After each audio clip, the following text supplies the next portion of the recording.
लेकिन अब हमारा संघर्ष योद्धा जो है, मराठा आरक्षण संघर्ष योद्धा, उन्होंने बहुत अच्छा अभ्यास किया है जरंगे पाटिल जी ने। और उनको इनके सारा षड्यंत्र, ये क्या सोच रहे हैं, ये क्या षड्यंत्र करने वाले हैं, इसका पूरा अभ्यास उन्होंने किया है। इसलिए उन्होंने मांगा है की ओबीसीच्या मध्येच, ओबीसीच्या आतलं, ओबीसी कोट्यामधून 50% आतलं आरक्षण आम्हाला पाहिजे। अब हम कहीं फंसने वाले नहीं है। हमारा संघर्ष योद्धा जरांगे पाटिल पूरी तरीके से सतर्क है। और आप देखेंगे एक अकेला मैदान में उतरा हुआ है और सारी मंत्रियों की भीड़, फिर वो छगन भुजबल जी रहेंगे, या तो फिर साथ में वो वडंटीवार रहेंगे, फिर वो हमारा गोपीचंद पडळकर रहेगा। इतने सारे लोग उनको घेरने की कोशिश कर रहे हैं, लेकिन शेर निकलता है ना तो अकेला निकलता है और अकेला सबकी शिकार करता है। तो ये जरांगे नाम का जो शेर है, जरांगे पाटिल नाम का, ये सबको चितपट करने वाला है। और 24 तारीख को हमको आरक्षण जरांगे पाटिल दिलाकर। जय हिंद दोस्तों, मैं हूं इब्राहिम। आप देख रहे हैं सत्यशोधक नंबर 1। जिस तरह से आज काशी मीरा शिवाजी पुतले के ऊपर में आंदोलन को समर्थन देने के लिए मुसलमान जो लोग हैं वो भी मराठा आरक्षण को समर्थन दे रहे हैं। आइए हम जानने की कोशिश करते हैं कि आखिरकार ये जो आरक्षण की जरूरत है वो कैसे पड़ गई। आइए हम जानने की कोशिश करते हैं कि आखिरकार आपको मराठा आरक्षण को सपोर्ट करने की क्यों ऐसी जरूरत पड़ी है, क्यों कर रहे हैं आखिरकार। देखिए, सब जो जाति धर्म है, आज मराठा लोगों के जो बच्चे हैं, आज ओबीसी को भी आरक्षण दिया गया है। और इनके बच्चों को अच्छे मार्क्स आने के बावजूद भी अगर नौकरी में और शिक्षण में जो कॉलेज और स्कूल्स रहते हैं, जैसे अच्छी अच्छी पोस्ट रहती, वहाँ पे इन लोग खाली मराठा होने की वजह से या हम खाली मुस्लिम होने की वजह से रह जाते हैं। ओबीसी को वहाँ 35 से 40% रहता तो भी उनको एडमिशन मिल जाता। हमारे बच्चों को 90 से 95% रहता तो भी वो हमारा बच्चा वहाँ चप्पल घिसता है। तो इसके लिए हम लोगों ने सोचा कि जैसे मुस्लिम को भी 5% आरक्षण 2014 में शिक्षण के लिए सिर्फ मांगे थे कि शिक्षण के लिए हमको 5% आरक्षण दिए, जो ये सरकार, फडणवीस सरकार आने के बाद में रद्द कर दिए। मराठा लोग का भी वही है कि तुम शिक्षण और जो नौकरी है उसके अंदर ही आरक्षण मांग रहे हैं ना, वो हक बनता है। अगर इस तरीके से इन लोग माइनॉरिटी को भी इन लोग ने दिए, लेकिन जब से 2014 से इनकी सरकार आई उसके बाद में मौलाना जो आजाद की शिक्षण वृत्ति थी वो बंद हो गई। उधर कोई अभी तक बैठा नहीं हुआ है, कमीशन किसी को दिया नहीं हुआ है। कुछ समझ में नहीं आ रहा था कि ये सरकार चल किस तरह से। अभी भी 1 साल उनको पूरा हुआ, उनका जो भी है वो सब सिर्फ पेपर के ऊपर दिखा रहे हैं, हकीकत में कुछ भी नहीं है। जितनी भी योजनाएं भी चल रही है, अभी आप नया से नया दाखला ले तो आयुष्मान कार्ड ले लो। मैं अभी लीलावती हॉस्पिटल में लेके गई थी तो बोला आयुष्मान कार्ड चलता नहीं। इन लोग बोलते कोई भी हॉस्पिटल में लेके जाओ आयुष्मान कार्ड चलेगा। तो आयुष्मान कार्ड जब चलता नहीं है तो फिर आप बनवा क्यों रहे।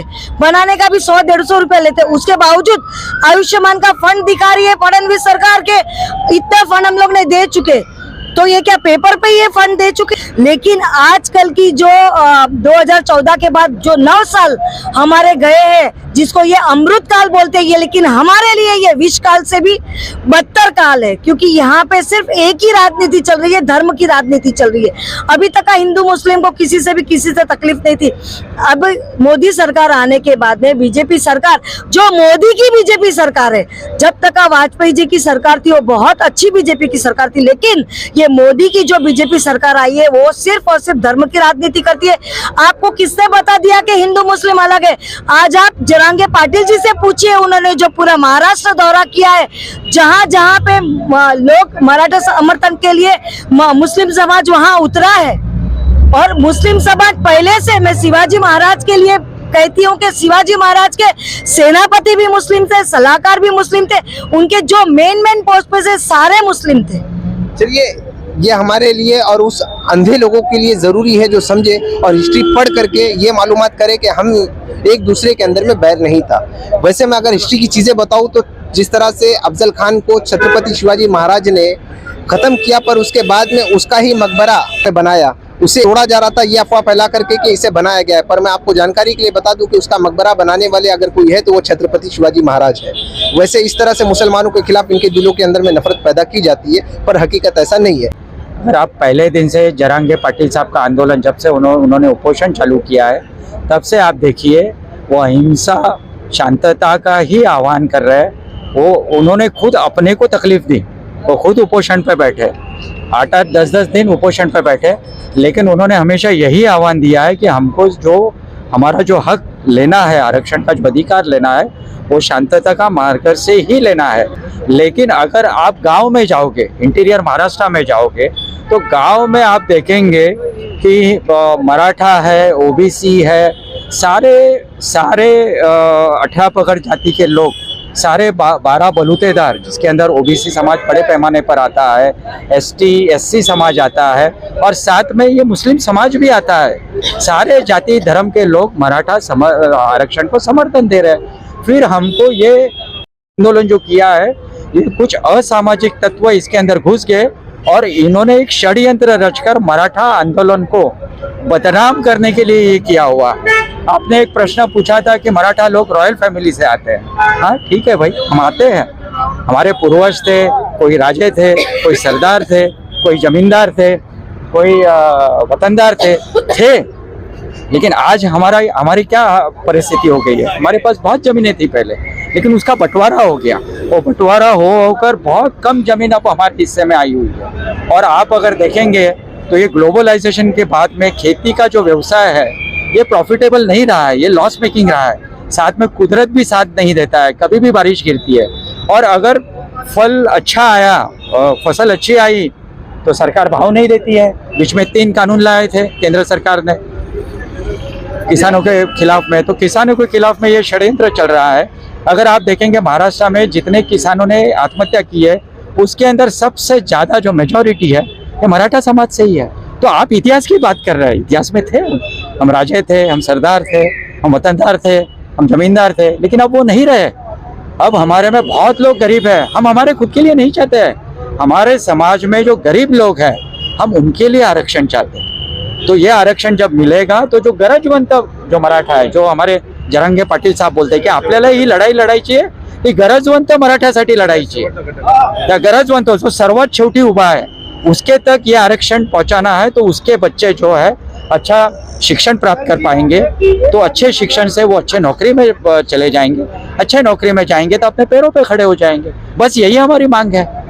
तो जब हमने देश के लिए इतना बलिदान दिया है, तो हमारी ये मांग जायज नहीं है। मैं आपसे एक और सवाल, आखिरी सवाल करना चाहता हूँ कि जिस तरह से मनोज जरंगे पाटिल जी ने आंदोलन किया, सरकार ने आश्वासन दिया है, ठोस अभी तक का कुछ भी कार्य नहीं हुआ है। जो ये आश्वासन से उन्होंने उस चीज को हटाया भी है कि ठीक है, उससे थोड़ा सा दूरी बनाई है आंदोलन से, पर वो अभी भी कहीं ना कहीं तैयारी कर रहे हैं, राज्य राज्य में जा रहे हैं, जा करके लोगों को इकट्ठा कर रहे हैं, अपनी तरफ मोटिवेट कर रहे हैं कि हमें वो चीज चाहिए तो चाहिए।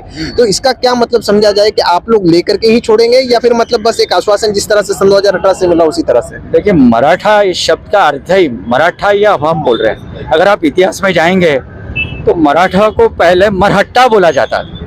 आप इतिहास में जाइए तो मराठा शब्द तो बाद में आया, मरहट्टा से मराठा आया।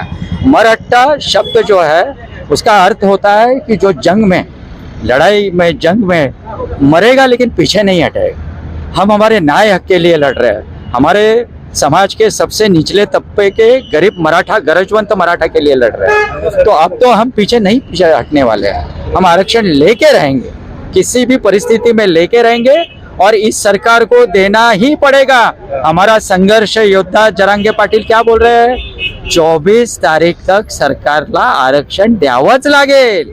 इसलिए हम शांति के मार्ग से जगह जगह, और खुद जरांगे पाटील कहीं आराम नहीं कर रहे। दिवाली में अपने घर पे नहीं गए, दिवाली नहीं मनाई, वो सीधे हॉस्पिटल से उठकर वो पूरे महाराष्ट्र में घूम रहे हैं। और आज हमारे मीरा भाईंदर में आए हैं, यहाँ से वो बोईसर जाएंगे, उसके बाद में उनकी नासिक में सभा है, फिर जालना में सभा है। वो हर जगह पे घूम रहे हैं, एक लोगों में एक जन जागृति कर रहे हैं। वो इसी के लिए कर रहे हैं कि 24 तारीख तक हमको शांति के मार्ग से सरकार के ऊपर दबाव बना के रखना है और आरक्षण हासिल करके ही लेना है। सिर्फ एक छोटा सा सवाल करना चाहता हूँ कि जिस तरह से मुसलमानों को आरक्षण मिला, 5% जो शिक्षा के अंदर में मिला, पर वो सिर्फ और सिर्फ नाम के लिए रह गया, नाम के लिए रह गया। आपको भी आरक्षण मिलेगा, ये नाम के लिए रहेगा, या फिर आप अपने आरक्षण लेने के साथ साथ इनके लिए भी थोड़ी सी लड़ाई लड़ेंगे? देखिए, 2014 में जब कांग्रेस राष्ट्रवादी की सरकार थी, तो जब नारायण राणे समिति गठन की गई थी, उनके समिति ने मराठों को 16% आरक्षण दिया था।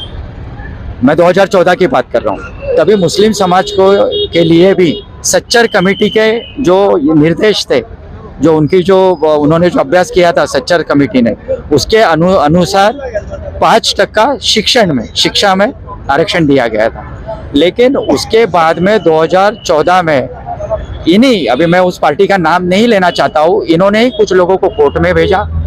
मुस्लिम समाज का जो आरक्षण इस मुद्दे पे रद्द करवाया कि भाई धर्म के नाम पर आरक्षण नहीं मिल सकता है, और मराठा समाज का तो इसके ऊपर रद्द करवाया। जैसे आपने मुझे सवाल पूछा कि आप तो रॉयल फैमिली से थे, आप तो राजे थे, आप तो सरदार थे, आप तो जमींदार थे, आप तो वतनदार है, आपको आरक्षण क्यों चाहिए? अरे हमारे समाज की गरीबी नहीं दिखती आपको? हमारे समाज का गरीब किसान नहीं दिखता है? हमारे समाज में आत्महत्या करने वाला गरीब किसान आपको नहीं दिखाई देता है? तो ये षड्यंत्र रचकर मराठा और साथ में मुसलमानों का आरक्षण इन्होंने कोर्ट से ही रद्द करवाया। उसके बाद में वापस 2019 में दिया, लेकिन उसके अंदर भी इन्होंने चालाकी की थी और वो भी सुप्रीम कोर्ट में जाके अटक गया। लेकिन अब हमारा संघर्ष योद्धा जो है, मराठा आरक्षण संघर्ष योद्धा, उन्होंने बहुत अच्छा अभ्यास किया है जरंगे पाटिल जी ने, और उनको इनके सारा षड्यंत्र, ये क्या सोच रहे हैं, ये क्या षड्यंत्र करने वाले हैं, इसका पूरा अभ्यास उन्होंने किया है। इसलिए उन्होंने मांगा है की ओबीसीच्या मध्येच, ओबीसीच्या आतलं, ओबीसी कोट्यामधून 50% आतलं आरक्षण आम्हाला पाहिजे। अब हम कहीं फंसने वाले नहीं है। हमारा संघर्ष योद्धा जरांगे पाटिल पूरी तरीके से सतर्क है, और आप देखेंगे एक अकेला मैदान में उतरा हुआ है और सारी मंत्रियों की भीड़, फिर वो छगन भुजबल जी रहेंगे, या तो फिर साथ में वो वडंटीवार रहेंगे, फिर वो हमारा गोपीचंद पडळकर रहेगा। इतने सारे लोग उनको घेरने की कोशिश कर रहे हैं, लेकिन शेर निकलता है ना तो अकेला निकलता है, और अकेला सबकी शिकार करता है। तो ये जरांगे नाम का जो शेर है, जरांगे पाटिल नाम का, ये सबको चितपट करने वाला है, और 24 तारीख को हमको आरक्षण जरांगे पाटिल दिलाकर ही रहेंगे। चलिए, अब ये 24 तारीख का इंतजार हर एक को रहेगा कि 24 तारीख के दिन सरकार फैसला क्या लेती है, क्या या फिर इन्हें एक आश्वासन दे करके कुछ सालों के लिए छोड़ दिया जाएगा जब तक नई सरकार नहीं बनती है। अब ये तो आने वाला वक्त ही बताएगा। आप लोगों की राय इन लोगों पर क्या है दोस्तों, कमेंट करके जरूर बताएं। वीडियो अगर अच्छा लगा तो इसे दूर तक पहुंचाएं। मैं हूं इब्राहिम, जय हिंद, जय महाराष्ट्र।